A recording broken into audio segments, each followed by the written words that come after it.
So welcome everyone today to our webinar on teaching conversation strategies. Conversation skills are one of the most important things that we teach to our English students because we want them to be able to have real conversations with others. And so we're going to learn today about 4 different strategies you can use with your students that will help them to participate more fully in conversations. I want to start out with this verse from Ephesians 4:29 in the easy to read version. When you talk, don't say anything bad, but say the good things that people need, whatever will help them grow stronger. Then what you say will be a blessing to those who hear you. And so we can see in this verse that our words have the power to be a blessing, to help people, to grow stronger, to give them the good things they need, like the good news of the gospel. And also a warning that we should not use our tongues and our conversation skills for bad things, for gossiping, for saying bad things about people, for lying, for anything that is not pleasing to the Lord, but that we should be filled with good things to say. And so as we model conversations for our students, we want to be clear that words, we are given words to lift people up, to help them grow stronger and to bless them. All right. So I have found that many times in my English classes, conversations can feel like we are pulling teeth. So this is an idiom we use in North American English. And when we say it's like pulling teeth, we mean it's very hard to do. It's very unpleasant. It's hard for the dentist to pull a tooth out, and it's very hard for the patient who's losing a tooth. But sometimes our students are reluctant to engage in conversations. And so as teachers, we often ask them questions, but the students may reply with just 1 or 2 word answers and not add anything more. And so it's hard to have an authentic conversation with them. So one example, this is a sort of conversation I often have with my beginning level students. I will say, "How are you?" And they will reply, "Fine." "What did you do this weekend?" "It worked." "How do you like your job?" "It's okay." And so in these conversations, I have to keep trying to come up with more and more and more questions, but I'm not getting a lot back out of them. And there's a number of reasons for this, and so we're going to look on how we can improve this. So for students to be able to engage in good conversations, there's a few things that they need. The first is they need a safe, relaxed, and comfortable environment. So they have to feel that it is safe to have a conversation. They have to feel that the people that they are talking to care about them and are not going to hurt them or make fun of them or use what they say against them. They have to be relaxed. If they're nervous, although some people, when they're nervous, talk a lot.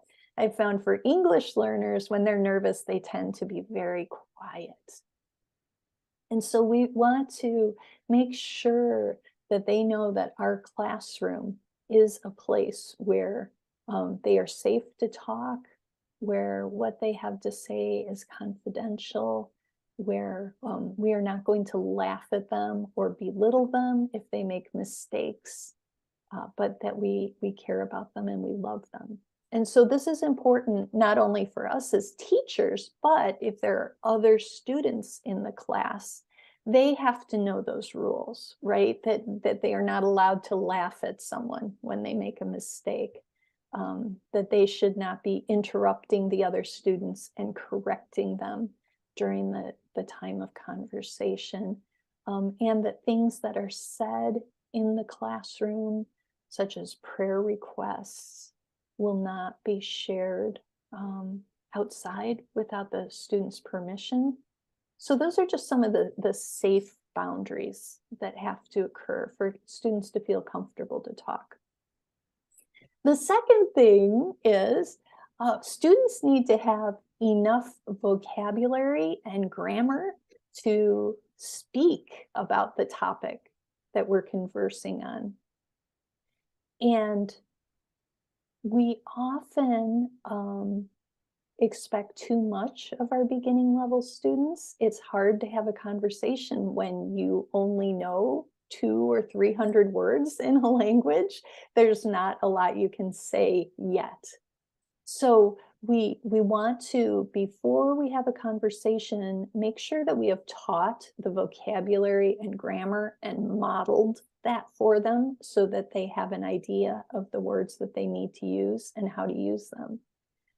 So for example, I teach or I speak Spanish at about a B2 level, which is like a high intermediate level. And so I'm really good about having conversations about food and color and clothing. I can say things like in Spanish, like the sky is blue today, the sun is out, the weather is warm. But if you ask me, what do you think about the political situation in the Middle East? Or what do you think the impact of artificial intelligence will be on educational institutions? I would not be able to answer those questions with my level of Spanish very well because I don't have the complex vocabulary needed to talk about those things. So we want to have reasonable expectations for the levels that they're at. A third thing we need to teach our students are some of these conversation skills. So we're going to be learning today about 4 conversation skills, 2 R's and 2 A's. I was going to make an acronym like RA or RR or RAR out of it, but it wasn't that impressive. So I would just remember there's 2 R's and 2 A's. So we're going to be learning about reacting, restating, adding to ideas, and asking follow-up questions. So those are 4 strategies that will help your students build up good conversations. And then the final thing that students need to engage in good conversations is practice. It takes a lot of practice. They're not going to be able to do it right away. And so I'll show you a few practice activities we can do. Okay, so what we want to do instead of pulling teeth in conversations, we want it to be more like a volley where a ball is going back and forth, back and forth, back and forth, not in a competitive way, but just to try to keep the ball up in the air. So I'm a really terrible tennis player. And when I play with my sister, who's a really good tennis player, our goal is not to have a game where one of us wins and one loses, because I will lose all the time. But our goal is just to keep the ball going, see how many times we can hit it back and forth without losing it and having to go chase it. So that's a little bit what it's like with conversation. So I say something and then you say something back, and then I say something and you say something back. And we keep going back and forth like that. So here's the same conversation I showed you before, the pulling tooth conversation, but it's adding some of those conversational strategies or conversational moves that I mentioned. So the first person, A, asks, "How are you?" And B says, "Fine," but then adds to that idea. So instead of just stopping with fine, we ask them to add something more. Fine, I'm a little tired from this weekend. And then A is going to restate what they said. That's one of the things. So reacting, sorry to hear that, and restating that you're tired, and then asking a follow-up question. What did you do this weekend? I worked from 8 a.m. to 8 p.m. on Saturday at the store. So again, instead of just saying I worked, we're adding on a little more information to that. I worked from 8 to 8 on Saturday at the store. Then the first person can react to that and say, that's a long day. So we're expressing understanding and sympathy, and ask a follow-up question. How do you like your job? It's okay. And then they add to it. I really like the people, but the hours are bad. How is your job? So they add a follow-up question to that. So those are just a little demonstration of how we can add those little things in and teach our students to do that to make their conversations more productive. Okay, so the 4 conversation skills or strategies or moves we're going to be looking at are react, restate, add on to an idea, and ask follow-up questions. Now, you don't have to teach your students to do all of these things at once. You can just teach these one skill at a time. And as they master that, you can add on others. But I'll give you an example of how this works. So let's say we've asked someone about their family, and they say, I have 10 brothers and sisters. So first of all, one of the things we can do is react to that. We can say, wow, or that's great, or nice. The second thing that we might do is to restate it. And we do this for clarification to make sure we've heard them correctly, and just to confirm to them that we are listening and paying attention. You have a big family. We can add on to what they've said. So I might want to add something about me personally. I only have one sister, or I could add something onto their idea. Like it must be great to have such a big family. And then I can ask a follow-up question. Are you the oldest? Or how many brothers and how many sisters? But a natural follow-up question that keeps the conversation going.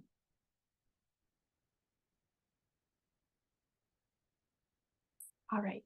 Now, one of the things that often we're not even aware of doing, but is really essential in conversation is reacting. In linguistics, we call this back channeling.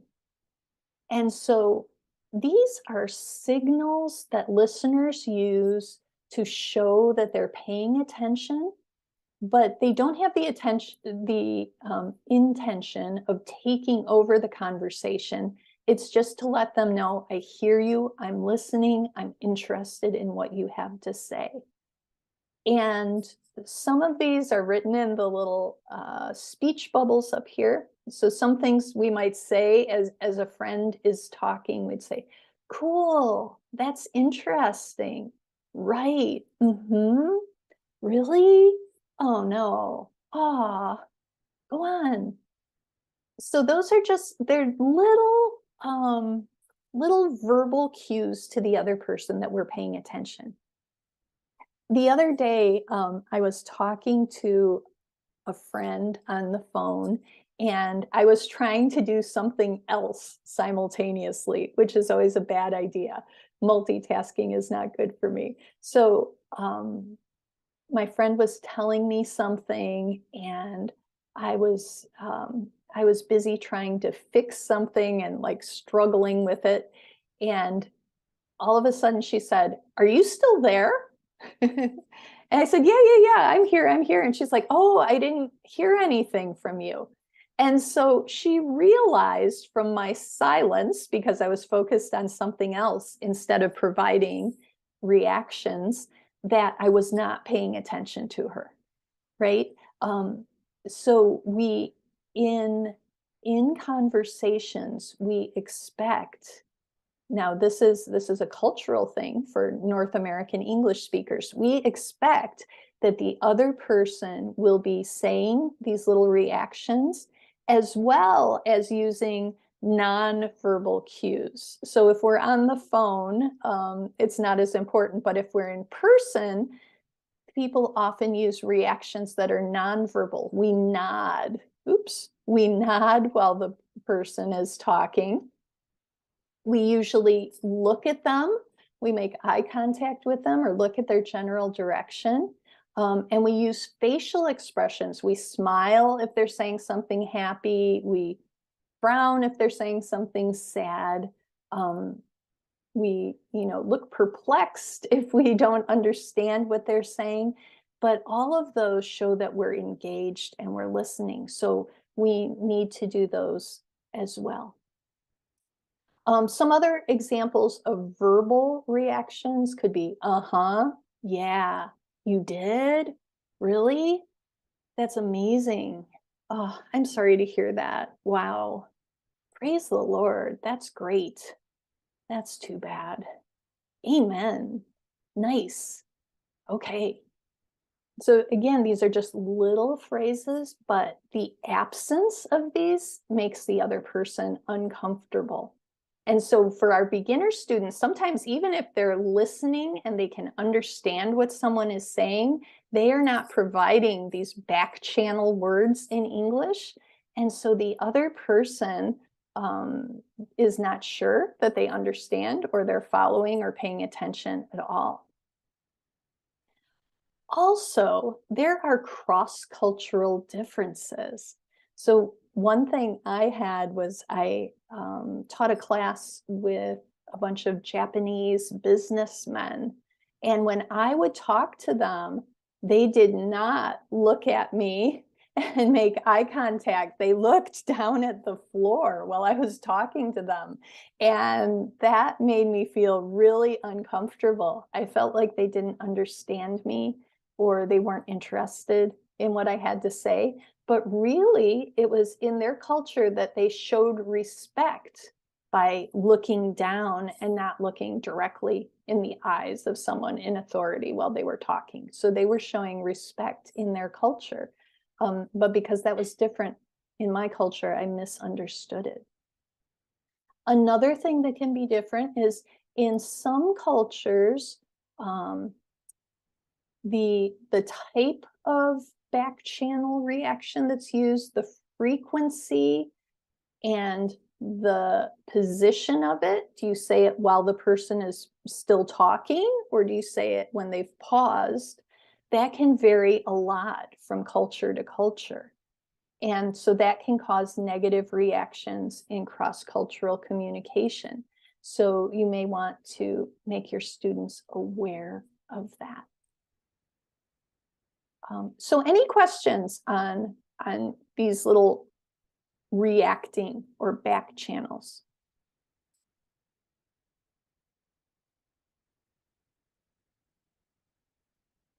So I'm going to tell you guys a phrase that I said to my neighbor yesterday. And I'm going to ask you what type of reaction what type of reaction word would you give me as I say this sentence? So this is just a typical, not terribly interesting, everyday example of a sentence. I said, I'm growing tomatoes in my garden this year. So Tang and Tanya and Therese, what might be a response to that? Just one or two little reaction back channel words to show you're listening. Wonderful. Wonderful. Yes. Wonderful. Thank you. What else? Amazing. Amazing. So wonderful. Amazing. Therese, how about you? What would you say? Have you grown to have you grown tomatoes before? Okay, so that's a great follow-up question. But and that is a terrific response. So that's something else we're going to be learning about is the follow-up questions. So that would be completely appropriate. Yeah, wonderful, amazing. Or if you wanted to ask a follow-up question, have you grown tomatoes before? Okay, great. Nice job.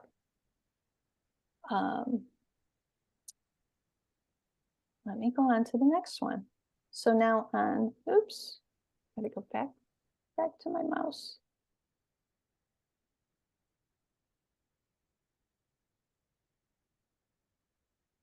Another thing that's really important for language learners to do is to restate what the person has said, to summarize what they're saying, and also to clarify to make sure you understand.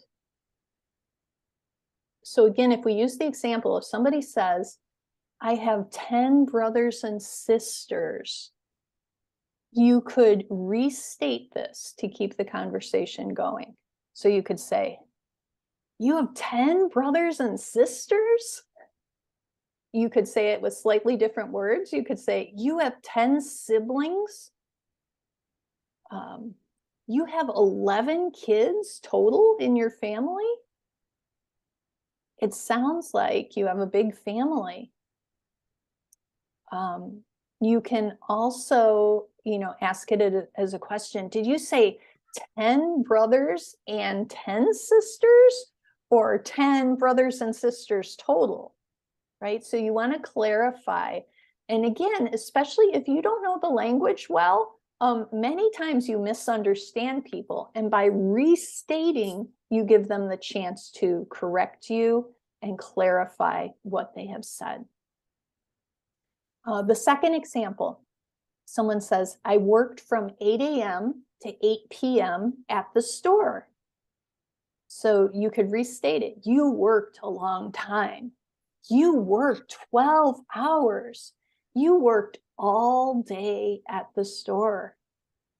You worked from 8 in the morning to 8 at night. Or you shopped from 8 to 8. And then they could say, no, I didn't shop from 8 to 8. I worked from 8 to 8. Okay, so this is going to help us. If we have misunderstood, it gives them a chance to correct us. And if we have understood correctly, it validates what they've said, and it shows we're interested.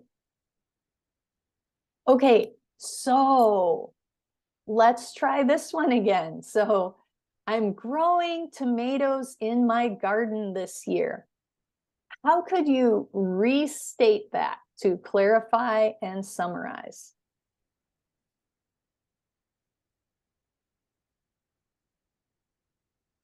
Tanya? To clarify, I would say, so wait,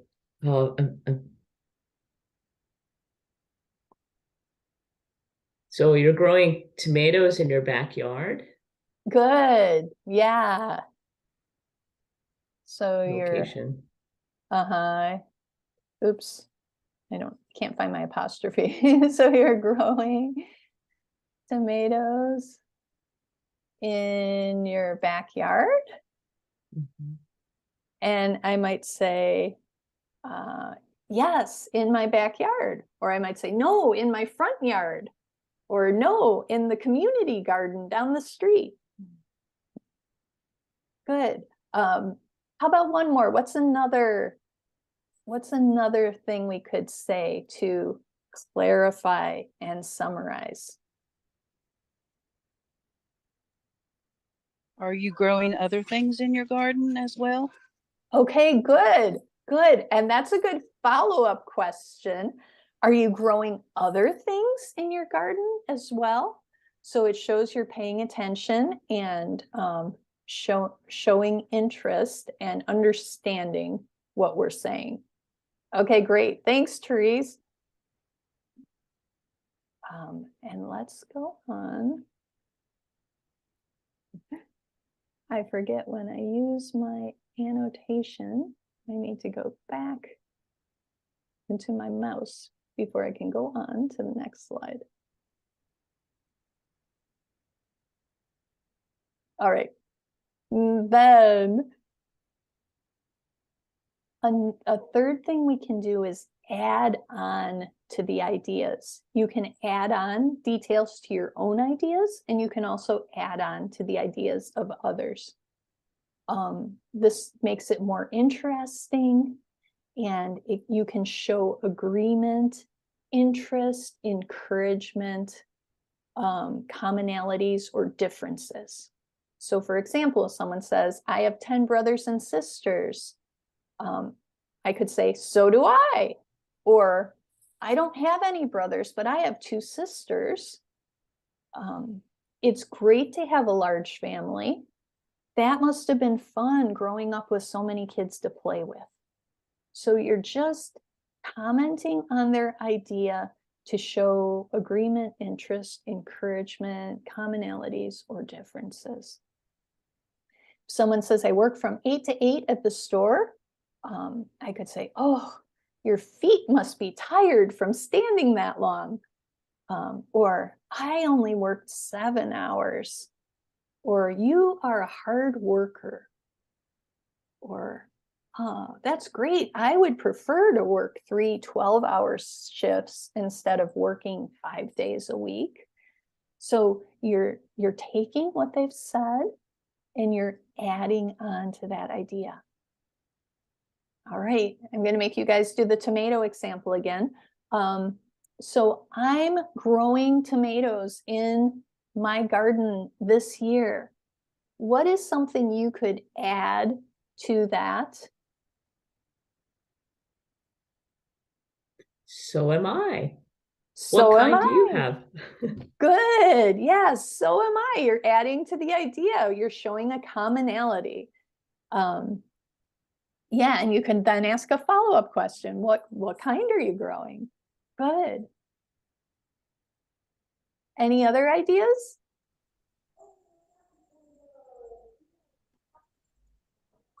Tom?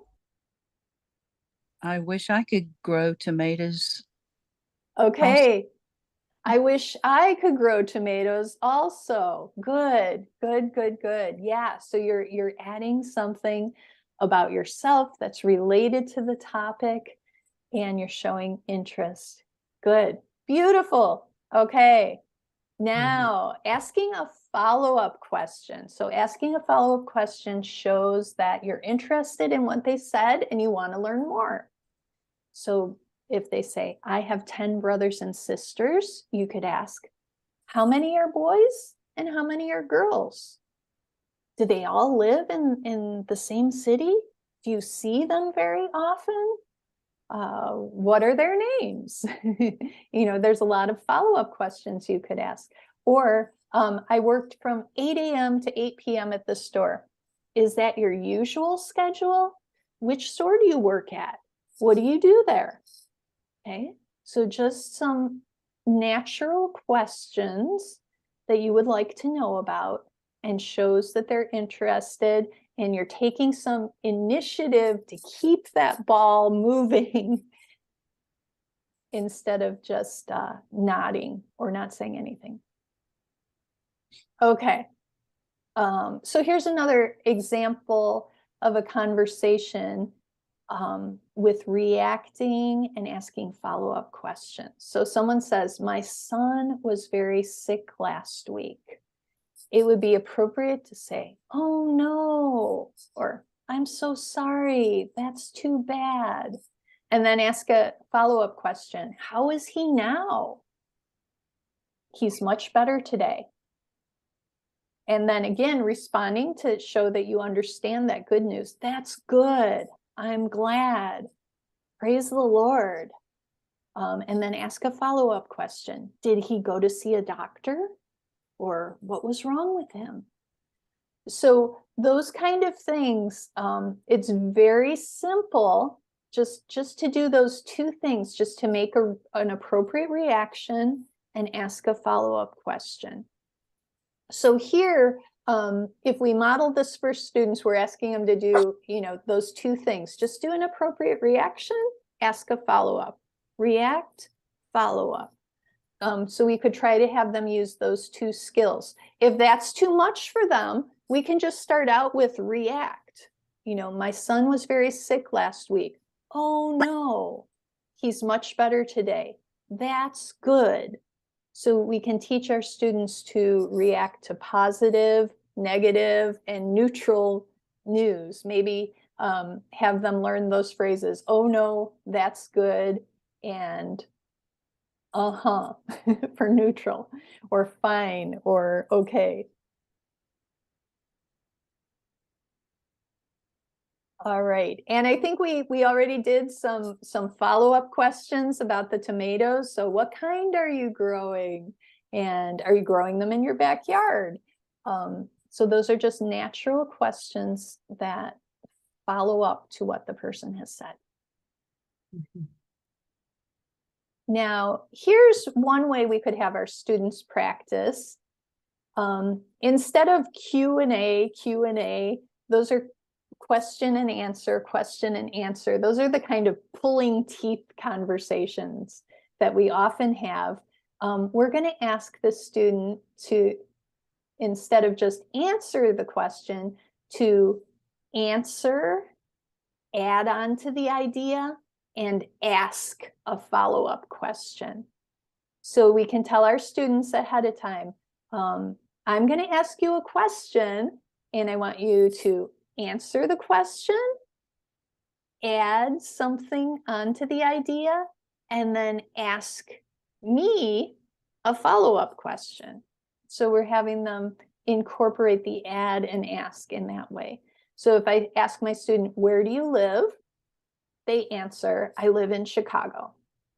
And then they add on something of interest. We moved here last year and it's a beautiful city. And then they ask a question to the first person. Where do you live? Okay, and that person will do the same thing. And so that's a way to get them started with practicing, showing them a model, showing them what's expected of them, and then helping them to do that. Now, if you have a class, you can, so we have many different circumstances. Some of us are teaching with just one student, in which case the teacher is always the conversation partner. But if you have a class and you can put students in pairs, you could give them this activity to try to keep the conversation going for 2 minutes using that model of answer, add, and ask. So you can put the learners in pairs so they're sitting or standing together and facing each other, and then give partner A a question to ask. So you can write that down on a card if you're in a physical classroom. You can put them in breakout rooms if you're on Zoom. Give one a question to ask. For example, partner A will say, what's your favorite food? And then partner B would answer, I like pasta. Then partner B also has to add, they can't just say pasta, they have to add on to it. I eat pasta every Saturday. And then finally, partner B is going to ask a related question. Do you ever cook pasta? Okay, now the ball is in partner A's court and they have to do the same thing. They might say, yes, I often cook pasta. I like to make ramen noodles. What kind of sauce do you like to put on your pasta? Right? So they answer it, they add something, and they're asking a question. Now, when we're choosing questions for conversations, we want to make sure the questions are pretty concise and short, that they are easy to understand, that they're open-ended questions, not yes/no questions. So if it's just a yes/no question, if you say, for example, do you speak French? They might say, no. And that's the end of the conversation. But if you ask them an open-ended question, which is a lot of times the W questions, why are you studying English? Or where do you live? Or what do you think about? They have to give more than a yes/no answer. We also want to make sure that the questions are accessible to everybody in the class, and that they are not too personal at first. So what I mean by accessible is something that anyone in the class could answer. For example, if you're asking about, tell me about your family. Well, there may be some people who don't have a family that's living and they would feel excluded or uncomfortable with that. So sometimes instead of those personal topics, until you get to know your students better and know a little bit more about their situations, you might have general things that are accessible to all. So talk about the weather, talk about a picture like we do with the theme picture, talk about the Bible story we just read, something that everyone can add to and contribute to. Because if you're talking about jobs and some people in the class do not have a job, they may not have a lot to say about that.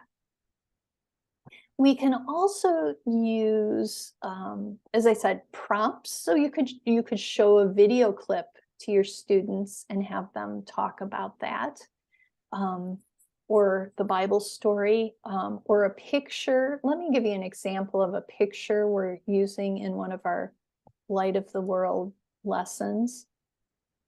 So we just read the story of Elizabeth and Zechariah, and being told by the angel that they will give birth to a son named John, and Mary being told by the angel that she will be giving birth to Jesus.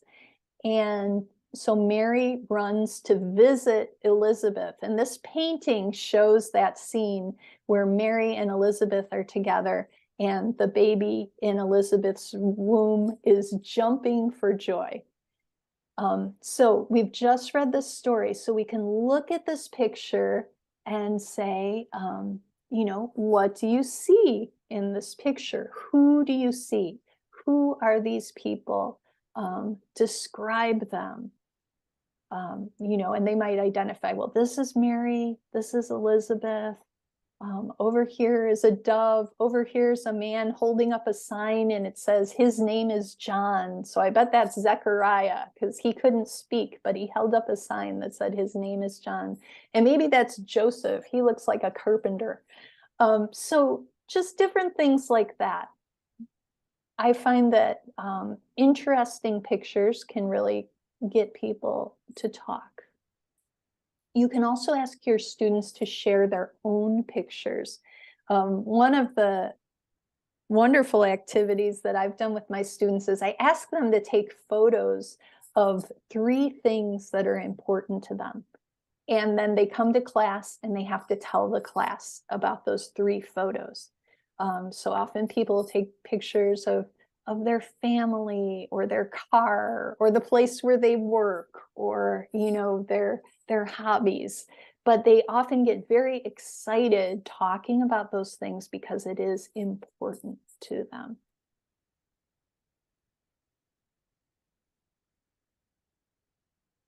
Okay. So here's, instead of working in pairs, we can also do conversations in groups. So this is an example. I got this from Literacy Minnesota. They have a great website and a lot of resources there if you ever want to check them out. This is an exercise you can do with pairs or 4 people. So you can put 4 people together and have each one have a role to play in keeping the conversation going. So like number 1, and you might give this to the lowest level student who can't speak as well. You could just have them ask a question from the list. So you've got a list of conversation questions. They'll just ask that question. And then number 2 has to answer it and add a comment, add on to the idea. And then number 3 has to react, wow, and then restate what they've heard. And then number 4 has to ask a follow-up question. So by giving them those different roles, and then you can rotate and have them do other roles, that gives them a chance to practice these things in a group.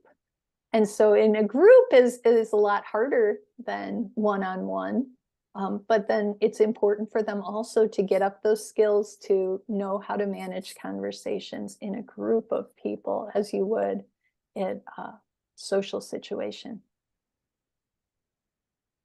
All right, so let me just show you some of the resources that we have here. One of our resources is called the Talk Time Conversation Questions. So these are more appropriate for low, intermediate, and higher students, but you can see we've got a list of like 42 topics. And then for each one, there's a picture, there's a series of questions. When do you give advice? Give an example of someone who benefited from your advice, etc. They give some Bible verses related to the theme, and it also gives some links to videos and other things. So there's a lot of interesting topics in there you can use. There's also picture prompts, so Christian art. The one I showed you is from BC Cart Farm. So the artist's name is James Janknet, and he's great. He has some wonderful paintings with a lot to discuss. The Art and Theology has artists listed by country. So that's kind of interesting because you can find, you know, if your student is Ukrainian or Thai, you can find art that may be found in their culture that they may want to discuss. And, photo